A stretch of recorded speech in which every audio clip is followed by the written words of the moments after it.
የዘላለም ሕይወት ለመውረስ መወለድ እንጂ መስራት አይደለም። ኪንግደሙ የሚወረስ እንጂ ተሰርቶ የሚገባበት አይደለም። ክርስቶስን በማመን ትወለዳለህ፣ ከዛ ትወርሳለህ።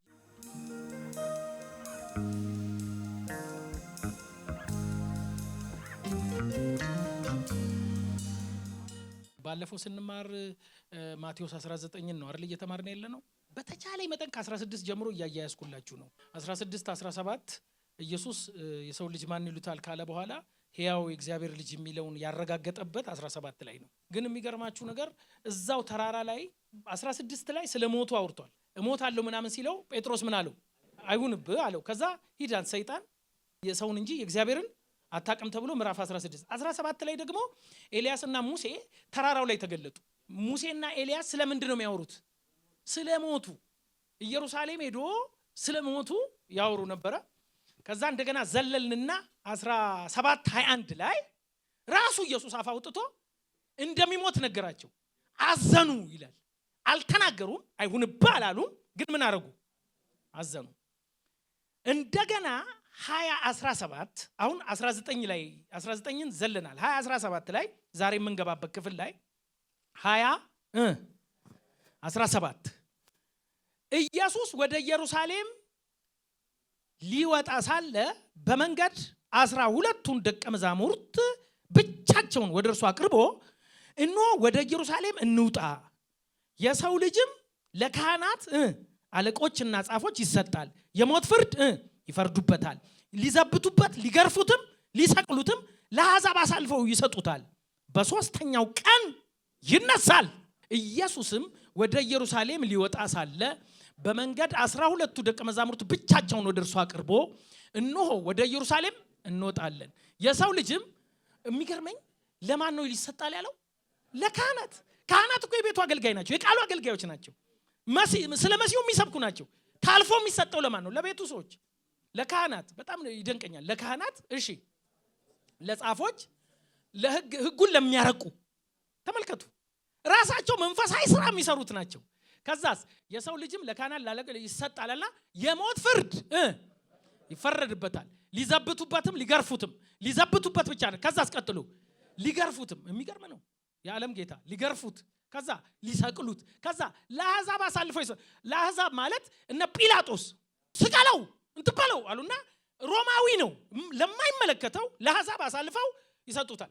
አሁን ኢየሱስ ምዕራፍ 19 ላይ ስናነብ ምንድን ነው ያልኳችሁ? ወደ ይሁዳ ፈቀቅ አለ። ያን ሁሉ ዘመን ሲያገለግል የነበረው የት ነው? የት ነበር ኢየሱስ ሲያገለግል የነበረው? 3 ዓመት ከምናምኑ ቅፍርናሆም። ኢየሱስ እኮ ወደ ኢየሩሳሌም አልመጣም። ኢየሩሳሌም ዋና ከተማ፣ መቅደስ ያለባት፣ ካህናት ያለባት ከተማ ነው። ምርጥ ከተማን ብትሆን መብራት ያለባት ከተማ አይደለም ያለው። ገበሬዎቹ ጋር፣ የተናቁት ጋር፣ አሳጥማጆቹ ጋር ነው ኢየሱስ ያሳለፈው። ለምን?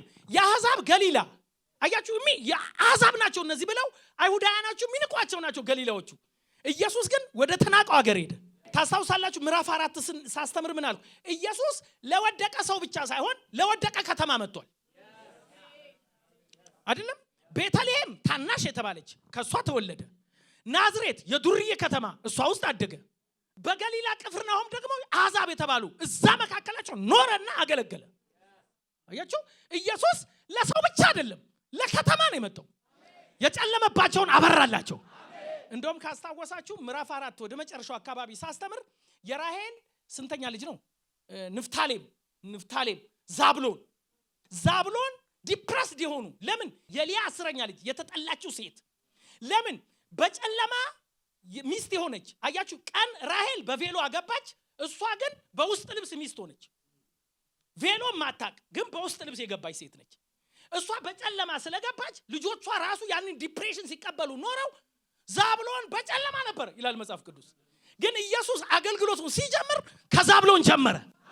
ለምን? እነዚህ ዲፕረስድ የሆኑትን የተጠሉትን፣ እናታችሁን እንኳን አባታችሁ አይወዳትም የተባለችውን ሴት ዛብሎን ያለችው ባሌ ከኔ ጋር ይኖራል ስትል መኖሪያዬ አለችው ይላል። በአንተ ምክንያት ነው የሚቀርብ። አያችሁ፣ በራሷ መወደድ የሌላት በልጇ ወደ ባሏ የተጠጋች ነበረች። ኢየሱስ መጣና አሁን ግን የሆነ ነገር ወልደሽ ሳይሆን እኔ እኖርብሻለሁ አለ። እኔ የምወድሽ ካንቺ ስላገኘሁት ፍሬ አይደለም፣ እንዲሁ ወድሻለሁ። ስለዚህ አሁን እየጨረሰ ነው። ቅፍርናሆምን፣ ገሊላን ምናምን ጨረሰና ወደ ዋናዋ ከተማ ግን ለመሞት ነው የሚሄደው። it is amazing። መቅደስ ያለበት ከተማ፣ ህጉ ያለበት ከተማ፣ ታቦት ያለበት ከተማ፣ አምልኮ ወዳለበት ከተማ ኢየሱስ አሁን መጣ። ስለዚህ ምንድነው የሚለው? ኢየሩሳሌም ስትሄዱ ስንሄድ አላቸው እንዳትሸወዱ። ከፍ ከፍ ልል አይደለም የሚሄደው፣ ሱፐርማርኬት አይደለም የሚሄደው፣ ስንሄድ ባለስልጣን ልንሆን አይደለም፣ ልሞት ነው የሚሄደው። እዚህ ላይ ቁርጡን ነው የነገራቸው። ለምን ወደሆነ ከተማ ስም ሃሌሉያ ምናምን እንዳይሉ። ቢኮዝ ምዕራፍ 21 ላይ ኢየሱስን ሲቀበሉት ምን ብለው ነው? ሆሳና በአርያም ብለው ዘንባባ አንጥፈው ስለተቀበሉት ጌታችን ነገሰልን ብለው ሐሴት እንዳያደርጉና እንትን እንዳይሉ ኖ ዘንባባ ቢያደርጉም ቢያጨበጭቡም እልል ቢሉም ፋይናል ግን እሰቀላለሁ፣ ይሄን ቁርጥሽን አውቀሽ ነው መሄድ ያለብሽ ብሎ የአድራሻ ለውጥ የአገር ለውጥ እንደሚያደርግ የነገረበት ቦታ ነው። እሺ ልመለስ። ሳምንት ስንጨርስ ታስታውሳላችሁ? አንድ ባለጠጋ ጎበዝ ስልጣን ያለው ሶስት ነገር ያሟላ፣ ሀብታም ነው፣ አለቃ ነው፣ ጎበዝ ነው፣ ወጣት ነው። ይሄንን ያሟላ ከዛ አራተኛ ህጉን ሁሉ የጠበቀ ሰው ወደ ኢየሱስ መጣና የዘላለም ሕይወት ለማግኘት ምን ማድረግ አለብኝ ሲል ኢየሱስ አየውና ህጉን ጠብቅ ሲለው ሰውየው ምን አለ? ይሄንማ ከልጅነት ይጀምረዋል። ይሄ ሰውዬ በእውነት ነው ማለት በዘንድሮ ቸርች ውስጥ ቢመጣ ይሄ ሰውዬ ደህንነት አናስተምረው። ባለጠጋ ነው፣ ህጉን የጠበቀ ነው፣ መንፈሳዊ ነገር ዘላለም ሕይወት ይሄ ይዳን የምንለው አይነት ሰው ያሟላ የሚያስቀና ሰውዬ ነው። መጣና ኢየሱስን አወራው። ኢየሱስ ግን ምን አለ? የትኛውን ነው መልካም ነገር የማደርገው አለው። ለምን መልካም ትላለህ? ከአንዱ ከእግዚአብሔር በስተቀር መልካም የለም። አያችሁ፣ አንተ የምትጠማው ደህንነት በጉብዝና አይገባበትም፣ በወጣትነት አይገባበትም፣ በችሎታ አይገባበትም። መልካም ደግሞ የፈለከውን ጥግ ድረስ ብታደርግ አይገባበትም። ለምን? መልካም እግዚአብሔር ብቻ ነው። እኔ ከሰማይ የወረድኩት ይሄንን መልካም ነገር ልሰራልህ ነው። በሌላ አማርኛ የኔን አካውንት ባንተ ላስቆጥር ነው። ደህንነት ስናስብ ማለት በጣም አሜዚንግ እኮ ነው። ደህንነት በጣም ከባድ ነገር ነው። እኔ ደስ የሚለኝ አሁን እንደዚህ የሚል ቃል አለ፣ ጽድቅ ሆኖ ተቆጠረልን የሚል ቃል አንብባችኋል? ተቆጠረልን ማለት እኮ ጠዋት እያስተማርኩ ኢየሱስ የሱን ጽድቅ አሁን ለምሳሌ ይላችሁ ወደቀን ሲባል በአዳም ምክንያት ኃጢአት ወደ ዓለም ገባ ሲል እኛ አዳም ሲበላም ሲያጠፋም የለንም እኮ በቦቱ። አዳም ሲሰራ ሳንገኝ የአዳም በእኛ ተቆጠረ። አልሰራንም እኮ ተቆጥሮብን ነው። ለምን? አዳም የሁላችን ተወካይና አባት ስለሆነ እሱ ያጠፋው ጥፋት ኃጢአቱ የሱ እርግማን በሙሉ እኔ ላይ ተቆጠረ። ስለዚህ ከአዳም የሚወለድ በሙሉ እየተቆጠረበት ነው የመጣው። ምን እርግማን፣ ምን ውርደት፣ ምን ውድቀት፣ ምን ከእግዚአብሔር ጋር ጸብ። አሁንም ኢየሱስ ያደረገው መልካምነት እኮ ነው ያላርኩም። ኢየሱስም ሲሰራ የለውም፣ ግን ኢየሱስ ሲሰራ በእምነት ኢየሱስ የሰራው የኔ ሆኖ ተቆጠረ። ያኔ ኃጢአቱንም አልሰራውም፣ አሁን ጽድቁንም አልሰራውም። ያልሰራውት ኃጢአት እንደተቆጠረብኝ ያልሰራው ጽድቅ ተቆጠረልኝ። አንድ ሰው አሜን ይበል። ሃሌሉያ። ምን ማለት ተቆጥሮልህ ነው? አንተ መልካም ነገር ማድረግ አትችልም፣ ኢየሱስ ተቆጠረልህ። ምን ማለት ነው? መልካም ለምን ትላለህ? ማንም ሰው መልካም መስራት አይችልም። ኢየሱስ ወደዚህ ምድር የመጣው ለአንተ መልካም ሰርቶ ሊያስቆጥርልህ ነው። ይሄን ሰው ሃሌሉያ። እኔ ጎልጎታ ላይ የለሁም፣ እኔ ሲገረፍ የለሁም። ራሻ ታራ የሰው ልጅ ሊገረፍ ይገባዋል፣ ታልፎ ሊሰጥ ይገባል። ለምን? አንተ እንድትለቀቅ፣ አንተ ነፃ እንድትሆን፣ አንተ ከዘላለም ቅጣት ነፃ እንድትሆን። እስቲ ጸድቄያለሁ በለኝ፣ ድኛለሁ በለኝ፣ የዘላለም ሕይወት አግኝቻለሁ በለኝ። ሰርተህ ነው ተቆጥሮልህ ነው። ኮንፊደንሳችን ኢየሱስ ተቆጥሮልኛል፣ የሱ መልካምነት ተቆጥሮልኛል፣ የሱ ጽድቅ ተቆጥሮልኛል፣ የሱ ቅድስና ተቆጥሮልኛል፣ የሱ ሥራ ተቆጥሮልኛል። ስለዚህ ነው የዘላለም ሕይወት አለኝ፣ በመንግስቱ እኖራለሁ፣ በአብ ቀኝ ተቀምጫለሁ። እንዴት? በሱ ተሰውራችሁ። ይሄ እኮ የሚያሳብል ነገር ነው። ቅዱሳን የሚያስብል ነገር ሌላ የለም። ተሰውራችሁ በአባቱ ቀኝ ተቀምጣችኋል። ተቀምጣችኋል ምንድን ነው? ጨርሳችኋል፣ አርፋችኋል። የምትሰሩት ስራ የለም። ደህንነት ላይ ማለት ነው። መልካም ስራ ልሰራ ትችላለህ። የተፈጠርነው ራሱ መልካም ነገር የተፈጠርነው መልካም ለማድረግ ነው። መልካሙ ግን እንዲቆጠርልን አይደለም። የማስቆጥረው ግን መልካሙ ኢየሱስን ነው። ሰውየው በኮንፊደንስ ምን መልካም ነገር ላድርግ ሲል አለመቻሉን ሊያሳየው ፈለገ። አቅመ ቢስነቱን ሊያሳየው ፈለገ። ዩጋችቢ መስራት አይችል ከዛ ነው አለው 10 ጠብቅ ያለው ሲል ጎምዶ ጀመረ ሊያውን ከላይ ያለውን ተወለደ ሽጥና ስጣለው ባልንጀራ ሽጥና ስጥ ባልንጀራ አንድ ራሱ ውደድ የሚለው ቃል ለድሃ ስጥ ፈጽም ያለው ብላል ስጥ ሲለው ፊቱ ጠቆረ ለምን ሀብቱ ብዙ ነውና ሄቪ ነውና እሱ እንደሚሰራ አምኖ ነበር ህግ ምንድነው የሚያደርገን መሰለ አለመቻላችንን ህግ ሁሉ ጊዜ ምን ይላል መሰለ ጉርጋዱን ያሳያል መሰላል የለው ይሄ ጉርጋድ ነው መዘላላችንም ያስረዳል አምናን ይድላል ግሬስስ ጉርጋዱን ያሳይና መሰላል ይሰጣል ህግ ምንድነው የሚያደርገው መስታወት ነው ቆሻሻውን ያሳያል አነሳልህም ጸጋስ ቆሻሻውን ያሳይና ያጸዳል ለዚህ ነው ጸጋና ህይወት በኢየሱስ ተሰጠ ህግ በሙሴ ጸጋና ህይወት ግን በኢየሱስ ተሰጠ የዘላለም ህይወት ተሰጥቷል ወይ በጸጋ ተሰጥቷል ወይ ተቀበያለ ሚል አሜን ይበለኛ I'm righteous በለኝ በእንግሊዘኛ yes it is amazing እውነቴን it is amazing ተቆጠረል ደግሞ ሲቆጠርልህ እኮ እሱ መልካምነቱን ባንተ አካውንት አስቆጠረ ያንተን ቆሻሻ ደግሞ በሱ አካውንት አስቆጠረ ጥርግ አድርጎ የኔን ድካም ወሰደና እኔ ላይ ቁጠሩታል የኔ ቆሻሻ እሱ አካውንት ውስጥ ሲገባ የሱ ጽድቅ ደግሞ እኔ አካውንት ውስጥ ገባ የኔን ቆሻሻ ወስዶ ግርፋቱን ወሰደ ስብራቱን ወሰደ መገፋቱን ወሰደ ስድቡን ወሰደ እኔ ደግሞ ክብሩን ወሰድኩ ልጅነት ወሰድኩ መንፈስ ወሰድኩ ኃይል ወሰድኩ የዘላለም ህይወት ተሰጠ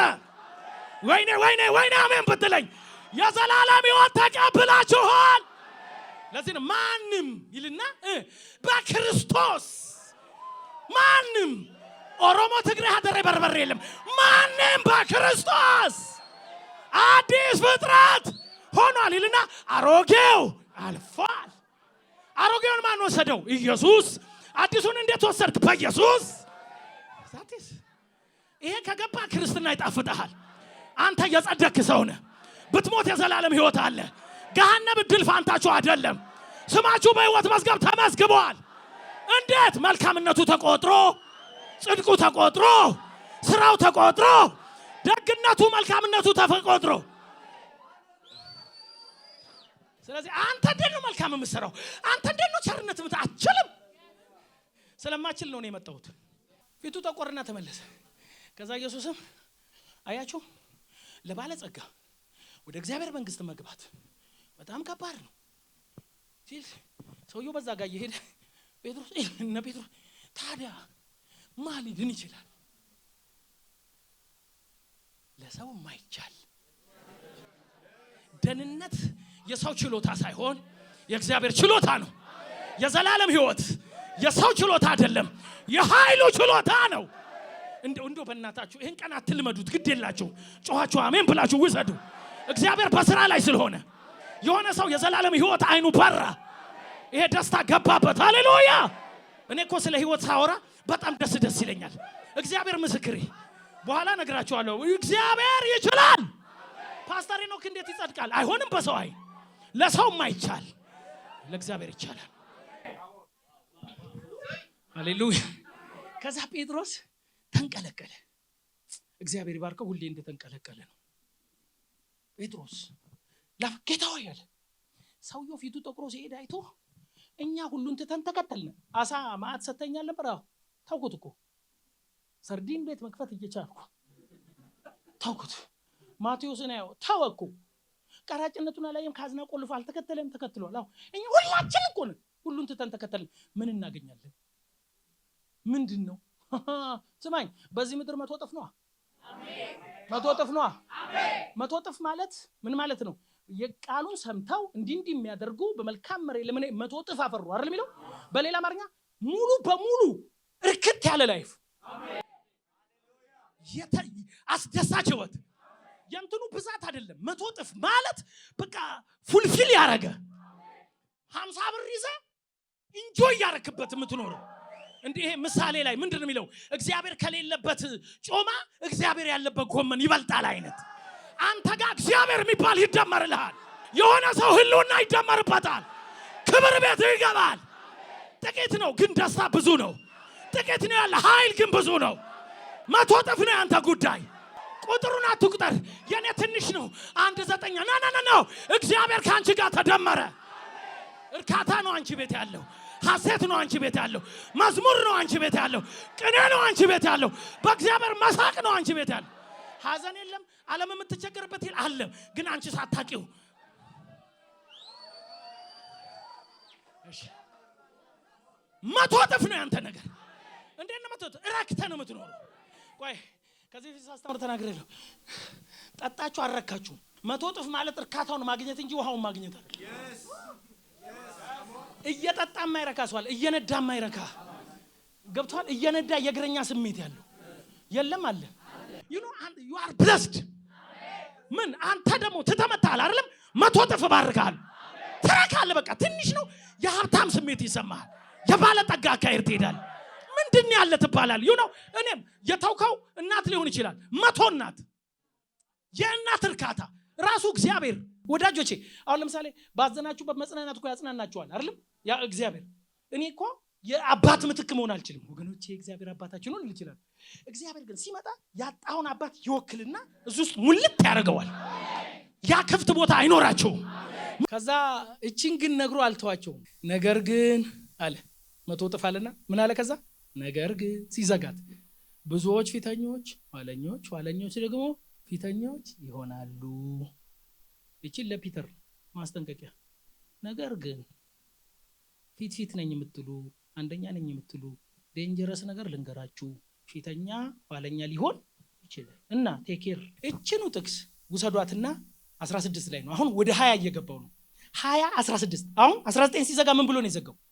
19 መጨረሻው ነገር ግን ብዙዎች ፊተኛ ኋለኞች ፊተኛ ይሆናሉ አለና ከዛ በኋላ 20 አይደለም የሚገባው። 20 አንዴ እናንብባት። 20 ቁጥር 16 እንዲሁም ኋለኞች ፊተኞች፣ ፊተኞች ደግሞ ኋለኞች ይሆናሉ። የተጠሩ ብዙዎች፣ የተመረጡ ግን ጥቂቶች። 19 ሲጨርስ ኋለኞች ፊተኞች፣ ፊተኞች ይሆናሉ ብሎ ይዘጋና 20 ውስጥ ሄዳችሁ ቁጥር 16 ላይ እቺኑ ይደግማታል። ስለዚህ ትምህርቱ በሁለቱ ፍሬም መሃል ነው ያለው። ይሄ አሁን የምናነበው ምሳሌ በሁለት ነገር መሃል ላይ ተቀመጠ ማለት ነው። ይሄ ምሳሌ ሌሎች ወንጌላት አልተናገሩም፣ ማቴዎስ ብቻ ነው የተናገረው። እቺን ለምን አመጣት? እነ ጴጥሮስ ውስጥ አንድ ያለች ኩራት አለች። እኛ ቀድመን መተናል ሃሌሉያ የምትል፣ እኛ ባለፈው ተራራ ላይ ነን ሃሌሉያ የምትል። ጴጥሮስ የዛ ጊዜ ደንግጧል። ምን ሀብታሙ የመጣ ጊዜ ሀብታም ነው፣ ጎበዝ ነው፣ ሁሉን ነገር ይዞ አይገናኝም ከነ ጴጥሮስ ጋር። ሰውየው እንደዚህ ከፍ ያለ ነው። ይሄን ሰውዬ ኢየሱስ ተቀብሎ ፊተኛ ያደረገው ይሆን? ተጨንቋል። ወይኔ ተበላን፣ ዛሬ አሪፍ ሰው መጣ፣ ተበላን አለቃ ነው እያለ ሳለ ፊቱ ጠቁሮ ተመለሰ አለ። ቀድሞ ነበር ብሎ ነው ያሰበው። ይጋጅ ለምን ጴጥሮስ ባላገር ነው፣ የገጠር ሰው ነው። አሁን ወደ ኢየሩሳሌም ተጠግቷል። ይሄ ሰውዬ ከተሜ ነው አስበው፣ ሪች ነው፣ ባለስልጣን ነው። ኢየሱስ አናታችን ላይ ያስቀምጣል የሚል ነገር ሳይኖረው አይቀርም። መሄዱ ትንሽ ይመስለኝ፣ እኔ ጥርጣሬ ነው እንጂ የለም ባይብል። ከዛ እንደሄደ እኮ ነው የጠየቀው። ጌታ ሆይ እኛ ምንድን ነው የምናገኘው? ወይ አንደኛ ነህ ብለህ ባለፈውም ስጠይቅ ህፃን ልጅ አቆምክ። ባለፈውም ከመካከላችን አንደኛ ማን ነው ስለ የሆነ ጩኸት ታመጣለህ። ቁርጡን ንገረን ነው እኮ ውስጡ ቁርጡን የሚል ነው። ውጭው ግን ምን እናገኛለን? አንተማ መጀመሪያ አሳተላርለት you are general you are ኮነሪ እንዲሉ ነው የፈለገው። ጌታስ ፒተር አንድ ነገር ነው ነገር ፊተኛ ድንገት ሊሆን ይችላል። እንዳይሸቅብህ ተጠንቀቃለሁ። ተበላው ብለህ ከማልቀስ ከዛ እቺን ምሳሌ ይነግራችሁ። እቺን አንብቤ ነው ቶሎ የምጨርሰው። መንግስተ ሰማያት ለወይኑ አትክልት ሰራተኞች ሊቀጥር ማልዶ የወጣ ባለቤት ሰውን ትመስላለችና። አሜዚንግ! እስቲ አሜን ብሉ። ሰራተኞች በቀን 1 ዲናር ተስማምተው ወደ ወይኑ ባይዘው እዚህ ክፍል ላሳጥረው። ያው እዚህ ክፍል 5 ጊዜ ነው ሰውየው የቀጠረው። እናንተ አንደኛው ጠዋት 12 ሰዓት ነው። እስራኤላውያን ሙሉ ቀን የሚሉት ከጠዋቱ 12 ሰዓት እስከ ማታ 12 ሰዓት። ቀን ሰራተኛ አሁን እኛ ሰፈር አለ መስቀለኛ የሚባለው ቦታ አካፋ ይዘው ዶማ ይዘው ምናምን ይወጣሉ። ከዛ አንተ ስትፈልግ ትሄዳለህ እዛ ጋር ትዋል። 6 ሰዓት ላይ አታገኟቸው። ለምን? ጠዋት ተከፋፍለው ስራ ሄደዋል። እየሰማችሁኝ? 12 ሰዓት ላይ ወጣ ሰውየው። የተወሰኑትን ባለ 12ቶቹ ታይም አላቸው፣ የመዋያዋያ ጊዜ አላቸው። እድሜያቸው ገና ነው፣ ጉልበታቸው አልተበላም፣ ፀሐይ አልደበደባቸውም፣ አሪፍ ታይም ላይ። ስለዚህ ኑ ሲላቸው እሺ ብሎ አልመጡ። ስንት ትከፍለናለህ አሉት። 1 ዲናር ተስማሙ። የመጨረሻ ሃይ ክፍያ ነው የጠየቁ። በዛ ጊዜ 1 ዲናር አይደለም የቀን ሰራተኛ፣ ከዛ በታች ነው። እነሱ ግን ከፍ አድርገው ነው የጠየቁት። የተስማሙትም በዛ ጨረሰ፣ ገቡ። 12 ሰዓት ላይ ገቡ እነሱ። 3 ሰዓት ላይ ደግሞ ወጣ እንደገና። እነዚህ ትንሽ እንትን ብለዋል፣ እነዚህም በዛው ዲናር ተስማሙ። ከዛ በኋላ ጠየቀ የሚል አይነበብም። 6 ሰዓት ላይ እንደገና መጣ። በየ3 ሰዓት መሰለኝ የሚመጣው ሰውየው። ይሄ ወይም ቦታ የሚለው የእግዚአብሔር ኪንግደም ነው። አሜን ነው። ለምን እኛ እንደ ቅርንጫፍ ተደርገናል አይደለም? አይታችሁ ከሆነ ኦልድ ቴስታመንት ላይ እስራኤልን እኮ አንቺ ወይን ቦታ አይነሽ ምናምን ቤተክርስቲያን እኮ እንደ እርሻም ተጠርታለች። ባጭሩ ምን እንዳለ ታውቃላችሁ? መንግስተ ሰማይ የሰነፎች አይደለችም፣ የሰራተኞች ነች። ይሄ ልፍስፍስ ምንም እግዚአብሔር መንግስት ውስጥ አስተዋጽኦ የሌለ ብሎ መንገድ ላይ የሚቆም ሰው አይደለች። ኤቭሪባዲ ሰራተኛ። አባታችን ሰራተኛ ነው። ኢየሱስ ራሱ ምን አለ? አባቴ እኮ ገበሬ ነው፣ አሁንም ይሰራል፣ እኔም እሰራለሁ። በኢየሱስ ስም የሥራ መንፈስ ይውደቅባችሁ፣ የአገልግሎት መንፈስ ይውደቅባችሁ። አንዳንድ ሰው ሙያ ይመስል ቸርች የት ነው? የትም። ምን ታገልግላ? ምንም። this is dangerous thing። አለማገልገል it is not a blessing, it is curse። ከሆነ ሰው ላይ ሰብር ይልታል። አንተን የሚያክል ወፍራም ሰውዬ ምንም ሳታገለግል እንዴት እድሜ ያልክ? የምሬ ነው። ለምን መሰላችሁ? መጨረሻ ላይ 11 ሰዓት የመጨረሻ 1 ሰዓት ስራው ሊዘጋ 1 ሰዓት ሲቀረው ፀሐይ የቀጠቀጣቸው ስራ ያጡ 1 ሰዓት ነች የቀረችው። በቃ ስራ ሊዘጋ። ለዚህ ሰዎች ይሄ መጣ ንጉሱ። አሜን በሉ። መጣ። እናንተ ለምንድን ነው ማሰሩ? ስራ ፈታችሁ ነው ያላችሁ። አጣው አይደለም፣ ስላልፈለጉ ነው። አፈላለጋቸው ሮንግ ነው አለ። መንግስተ ሰማይ የእግዚአብሔር መንግስት የሥራ ቦታ ነች። 1 ሰዓት ነው እኮ የቀረው። ግባና ስራ። ፀሐይ ደብድበዋል፣ ግባ። አልተዋዋሉ። እንደዚህ ደብድቦኝ የፈለከውን ስጠኝ፣ አንተ የተሰማህን ስጠኝ፣ እንደ ቸርነት ስጠኝ፣ እንደ ርህራሄ መጠን ባርከኝ። እኔ ባለቀ ሰዓት ምን እዋዋላለሁ? ያበቃልኝ ሰው፣ የዓለም ፀሐይ ያደከመኝ፣ የምድሪቱ ሐሩር የጎዳኝ፣ መሄጃ ያጣው፣ ማደሪያዬን በጥርጥር የምጠባበቅ ሰው ነኝ። የማታ እንጀራ የሚባለው ይሄው አንተ መጣህልኝ። እንግዳው አንተ ግባ ካልከኝማ የፈለከውን ትሰጠኛለህ። ገባ። አልተዋዋሉትም፣ አምነውት ገቡ።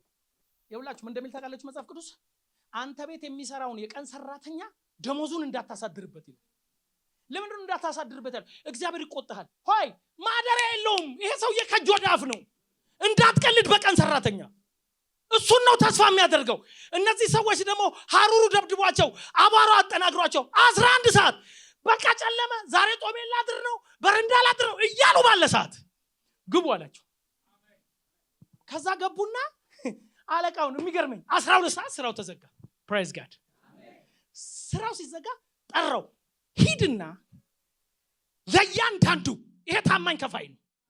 ምን እያላችሁ መሰለህ? አምላካችሁ ያገለገሉትን የማይረሳ የማታ ማታ መጥቶ የሚከፍል የምርሽን አገልግይ እንጂ መች እንደሚመጣ አታውቂም። ድንገት ይወበኛቸዋል። ቸር ነው ንጉሱ እኮ ነው የሚለው። እዚህ ቦታ ስታነብ የሰውየውን ደግነት ነው የሚያሳየው። እመኑኝ፣ ምንም አይነት ስራ እግዚአብሔርን ታምነ ከሰራ ከፋዩ ድንገት ይመጣል። ከዛ ክፈላል። ያሳቀኝ ነገር፣ የገረመኝ ነገር ቅዱሳን፣ አሁን ክፍያ መጀመር ያለበት አንደኛ ከጀመሩታል መጨረሻ ካሉት ከነሱ ጀምራለሁ። ጠራውና የመጨረሻውን ሰውዬ 1 ዲናር አልገመተም። አበደ። ሙሉ ቀን እንደሰራ ሰው ከፈለዋ።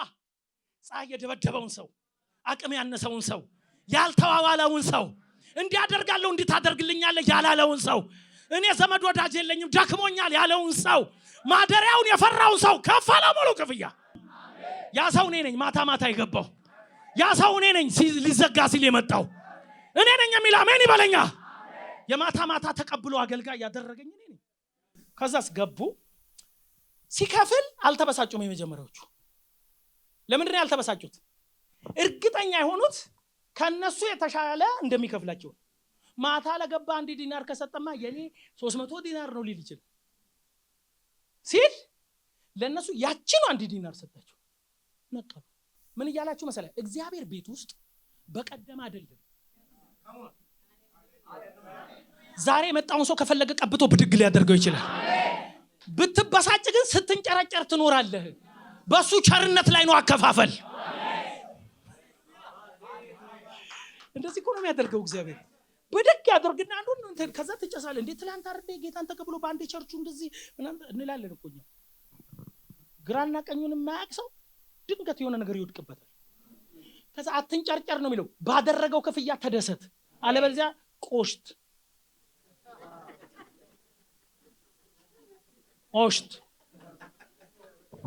የመጨረሻውን ሰውዬ እኩል ከዛ ፌር አይደለህም አለው። እንደዚህ ይከፈላል። እኛ ከጠዋት ጀምሮ የቀጠቀጠን አሁን ምንድነው ያሰቡት እነሱ? በሰሩት ስራ ልክ የሱን ቸርነት መቀበል ፈልጉ። ምን እያላቸው ነው? ኖ ባይ ግሬስ።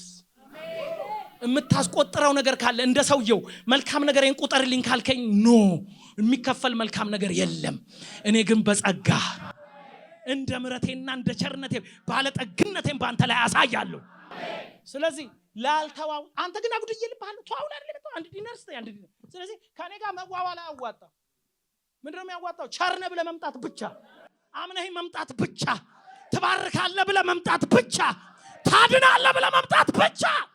እና ድንገት ግን እከፍልሃለሁ። ተገለበጠ ፊት እነዛና አዘን በገዛ ገንዘቤ ምን አገባህ?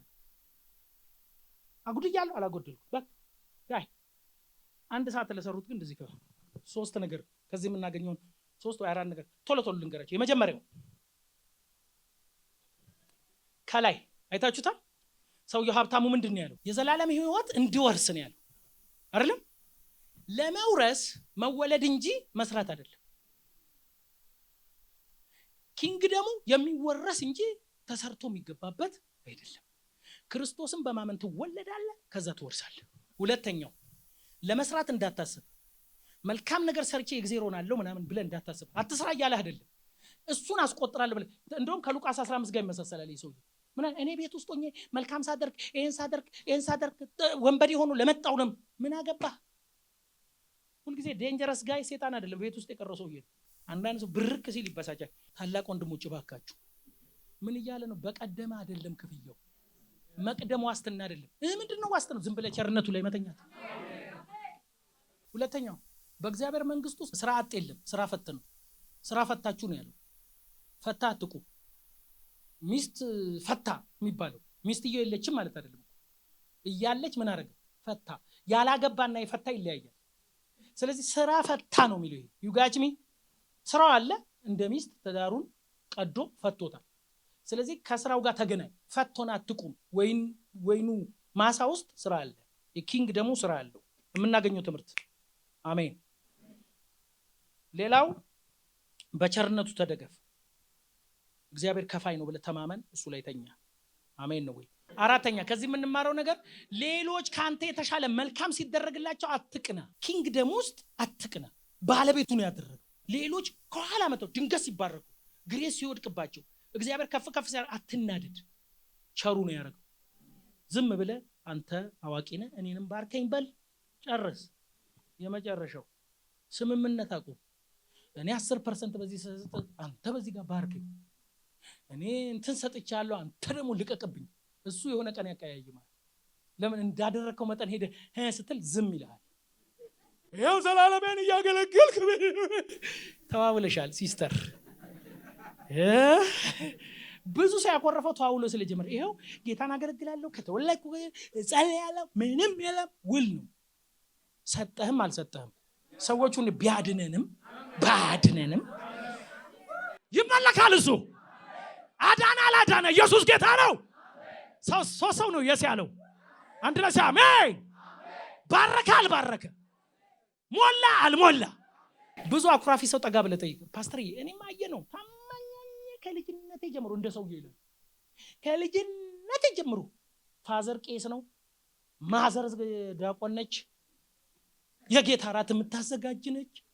ፋሚሊያችን ይኸው እርግማን ግን እኛ ላይ እንሰራለን፣ እንጨነግፋለን፣ እንሰራለን። ውልተይ ሲጨነግፍ ይኑር እንጂ አንቺ ታገለግያለሽ። ጳውሎስና ሲላስ ሲዘምሩ ከዛ በፊት የተከፈተ ወይንም የለም የተሰበረ ሰንሰለት የለም።